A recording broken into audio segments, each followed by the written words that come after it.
Bismillahirrahmanirrahim. Assalamu alaikum learners. Today the topic is another topic from the book The Modern English Prose by Guy Boas. This is the book Modern English Prose by Guy Boas. And the topic is The Gentle Shakespeare. But before that, please subscribe my channel for more informative videos. So let's start.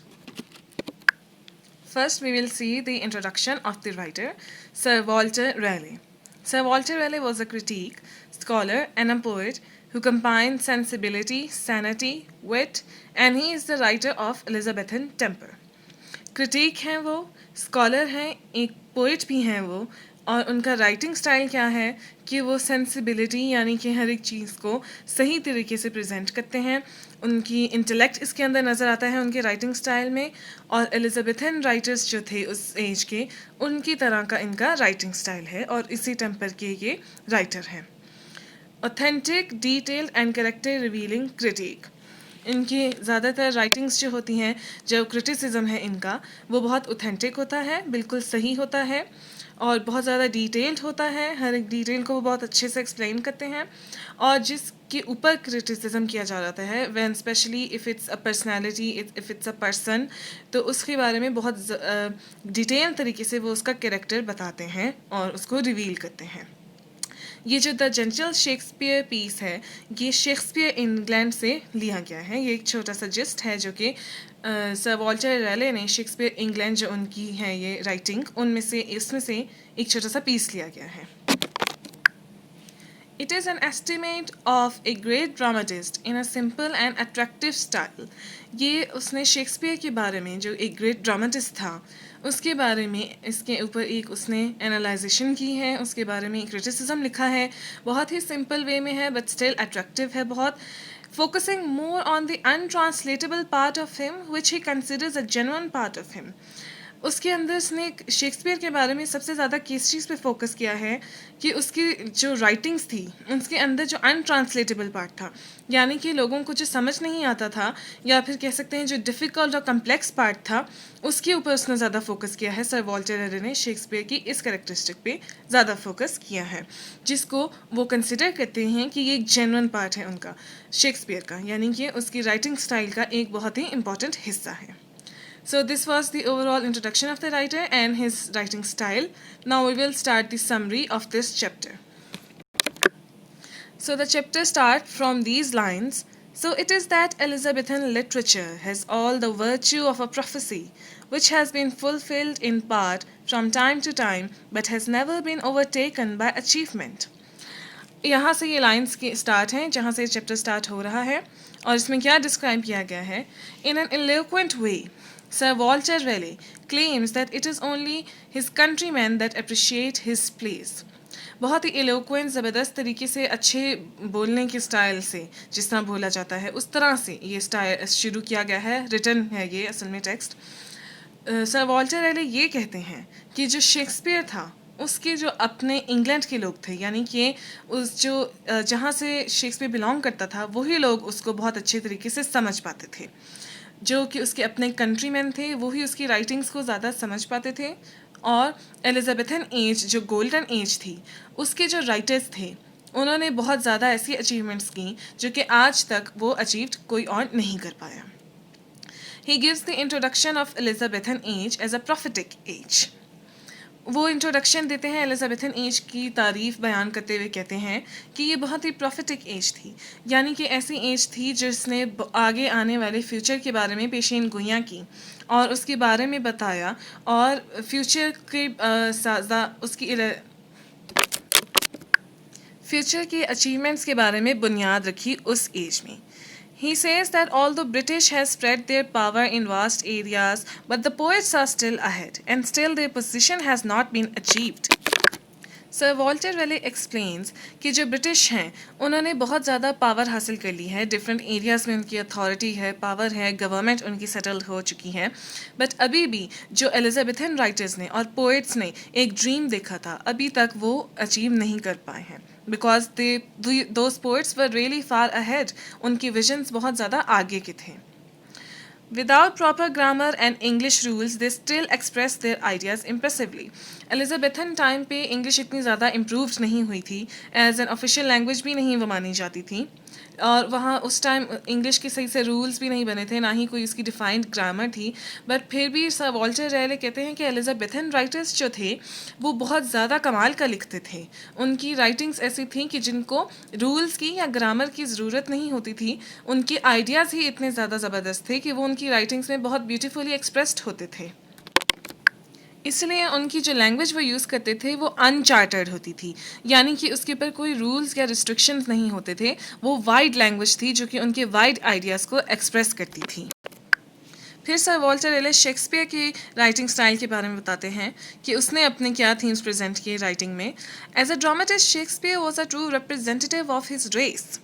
He was not a solitary genius, यानी कि वो उसने अपने आप को जो जिस society में वो रहता था उससे अपने आप को अलग नहीं किया, ना ही आइसोलेटेड आइडियाज़ लिखे कि जिससे इंसान रिलेट ना कर सके, बल्कि उसने अपनी सोसाइटी को ट्रूली रिप्रेजेंट किया. जिस तरह से उसकी सोसाइटी है उसकी हर एक चीज़ को बहुत ही डिटेल से ऑथेंटिक तरीके से उसने रिप्रेजेंट किया, और जिस सोसाइटी में वो रहता था वो सोसाइटी उसकी राइटिंग से उसकी चीज़ें जो उसने लिखी अपने आप को रिलेट बहुत अच्छे से कर सकती थी, क्योंकि उसने बहुत ऑथेंटिकली प्रेजेंट किया था. And holds mirror to his society. He is an intellect, a typical Englishman, and thus never challenges his people's values and cherish them. Another quality जो सर वॉल्टर रेले शेक्सपियर की बताते हैं कि वो इंटेलेक्ट था, यानी कि वो बहुत ज़्यादा जीनियस था, बहुत ही अक्लमंद इंसान था, और वो टिपिकल इंग्लिश मैन था, यानी कि जिस सोसाइटी में वो पला बड़ा था उसी सोसाइटी को वो रिप्रेजेंट करता था. इसी वजह से उसके जो लोग थे उस सोसाइटी के और जो उस वहाँ के ह्यूमन बींग्स थे वो उनको कभी चैलेंज नहीं करता था उनकी वैल्यूज़ को या उनकी थिंकिंग को. जब आप किसी को रिप्रेजेंट करते हैं एज अ ह्यूमन, या आप उनकी मेंटालिटी को समझने की कोशिश करते हैं, तो आपको कंप्रोमाइज़ करना आ जाता है उनके साथ. आप समझ जाते हैं कि हर एक इंसान के अंदर कुछ फ्लॉज होते हैं, कुछ खूबियाँ होती हैं, कुछ अलग, हर एक इंसान दूसरे इंसान से अलग होता है. इसलिए आप बहुत अच्छे तरीके से उनको एक्सेप्ट भी कर लेते हैं, हर एक इंडिविजुअल को. इसी तरह से शेक्सपियर भी था. वो जो उन लोगों के वैल्यूज़ थे और उनके बिलीव्स थे वो उनको अंडरस्टैंड भी करता था, उनको एक्सेप्ट भी करता था, और चेरिश भी करता था. इसलिए वो उन्हें कभी चैलेंज नहीं करता था या उनके ऊपर उंगली नहीं उठाता था या पॉइंट नहीं करता था उन्हें कि दीज आर फॉल्स, बट वो उन्हें एक्सेप्ट करता था. But he questions dogmatic beliefs and encourages readers to analyze their traditions and is thus liberal and broad-minded. Dogmatic believes वो होते हैं जिनको ऐसे प्रिंसिपल्स बनाए होते हैं जिनको अनडिनाइबली ट्रू समझा जाता है, यानी कि उनको गलत नहीं कहा जाता और उनको बिल्कुल स्ट्रिक्टली फॉलो किया जाता है.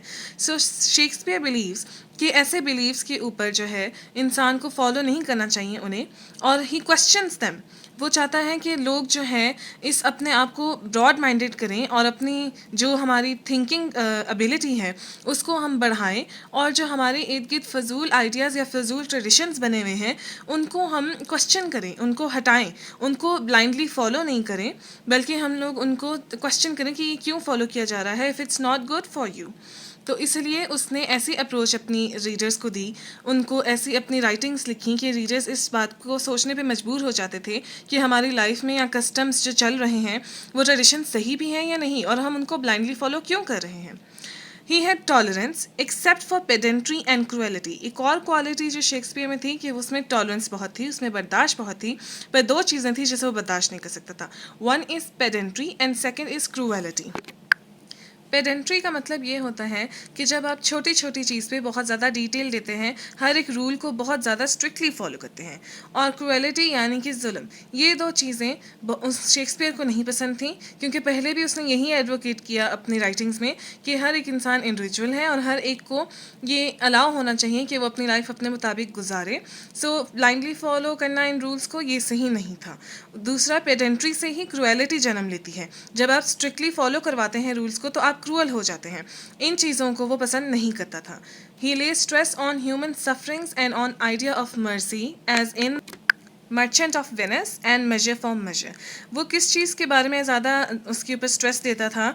ह्यूमन सफरिंग्स के ऊपर, कि इंसान के ऊपर जो मुश्किलात गुजरती हैं उसने उस चीज़ को बहुत हाईलाइट किया कि इंसान को कैसे सिंपथाइज़ करना चाहिए इंसानों के साथ, और जो है क्योंकि हर एक इंसान सफरिंग्स जो करता है उनके साथ हमें सिंपथाइज़ करना चाहिए। और मर्सी को वो बहुत ज़्यादा, रहम को वो बहुत ज़्यादा एडवोकेट करता था। उसके दो प्लेस जैसे कि मर्चेंट ऑफ वेनिस और मेजर फॉर मेजर, इसमें ये बहुत ईजीली नज़र आता है कि उसने कैसे इन दो चीज़ों के ऊपर स्ट्रेस ले किया है। These values are very great of English people. He understands individuality of human. He is a teacher of nation and stresses on sentiments and emotions of humans as he makes fun of logical characters like Brutus and Hamlet. वो जो है English people के जो values हैं, उनकी जो thinking है, उनको बहुत अच्छे तरीके से उसने अपनी राइटिंग्स में रिप्रेजेंट किया है, because he himself is a English as an English man through and through. वो उन्हीं लोगों में रहा है, उन्हीं से ये वैल्यूज़ उसने सीखी हैं। वो हर एक इंसान की इंडिविजुअलिटी को समझता है कि हर एक इंसान दूसरे से अलग होता है और उनकी अपनी ख़ास कैरेक्टरिस्टिक्स होती हैं। इसीलिए वो टीचर भी है नेशन का। उसने ये चीज़ें सिखाई हैं अपनी नेशन को कि इंसान की ज़िंदगी में इमोशंस और सेंटिमेंट्स एक इंसान की कितने इम्पोर्टेंस रखते हैं, और इसीलिए उसके जो ऐसे कैरेक्टर्स हैं उसकी प्लेस में जो कि इमोशनलेस हैं या बहुत ज़्यादा लॉजिकल सोचते हैं और ज़रा सा भी इमोशन को ध्यान नहीं देते या अपने बातों में नहीं लाते, तो उसने उनका मजाक उड़ाया है। आयरॉनिकली उन कैरेक्टर्स को उसने क्रिटिसाइज़ किया है, जैसे कि Brutus is one of his characters and Hamlet is one of his characters, जिसके ऊपर उसने स्ट्रेस दिया है कि इंसान को इतना इमोशनलेस नहीं होना चाहिए। So he follows heart more than mind. Shakespeare has foreigner admirers, but they only understand the translated theme of dramas, and so they are deprived of real power of poetry. अब writer कहता है कि जो Shakespeare है बहुत ही world wide तरीके से admire किया जाता है, उसकी स्टोरीज पढ़ी जाती हैं, लेकिन वो ट्रांसलेटेड होती हैं डिफरेंट लैंग्वेजेस में, जिसकी वजह से जो रियल पावर है, जिस तरह से असल में जो उसने ड्रामास लिखे हैं वो पोइटिक फॉर्म में लिखता है, पोइट्री की फॉर्म में उसने ड्रामास लिखे हैं। तो इसलिए राइटर कहता है कि जो असल चार्म है शेक्सपियर की पोइट्री का वो लॉस्ट हो जाता है, क्योंकि आप स्टोरीज तो आपको समझ आ जाती हैं उसकी, लेकिन आप उसकी असल लैंग्वेज, असल जो उसने अपने हाथों से लिखा है वो आप नहीं पढ़ रहे, तो आपको तब तक असल जो उसकी टैलेंट है उसका पता नहीं चल पाएगा। So only country man truly understands him, यानी कि जो उसके अपने लोग हैं वो उसे अच्छे तरीके से समझ जाते हैं क्योंकि उनकी ही लैंग्वेज वो यूज़ कर रहा है। सो फॉरेनर्स उसे सिर्फ उसकी स्टोरी समझेंगे, उसका जो रियल चार्म है पोइट्री का वो कभी नहीं समझ पाएंगे। So his appeal to his country man is deeper. Also जो कैरेक्टर्स वो अपने राइटिंग्स में रिप्रेजेंट करता है वो उसी की सोसाइटी के ही कैरेक्टर्स होते हैं, जिसकी वजह से उसके अपने लोग उसको ज़्यादा अच्छे से समझ सकते हैं। His critics Johnson, Hazlitt and lamb disagree with staging of his dramas. इसी क्वालिटी की वजह से, उसकी पोइट्री की क्वालिटी की वजह से जो उसकी क्रिटिक्स हैं वो नहीं ये इस बात पे खुश होते या राज़ी होते कि जो उनकी स्टेजिक रिप्रेजेंटेशन की जाती है उसके ड्रामों की या स्टेज पे दिखाए जाते हैं उससे वो उनको इतना हाई क्लास नहीं मानते, बल्कि वो जो उसकी असल टेक्स्ट है जो उसने लिखा है उसको असल मानते हैं, क्योंकि जो है जो चार्म है वो ख़त्म हो जाता है स्टेज रिप्रेजेंटेशन से। जो असल चार्म है वो उसकी राइटिंग्स में है जो शेक्सपियर ने खुद अपने पोइट्री के ज़रिए दिखाई हैं।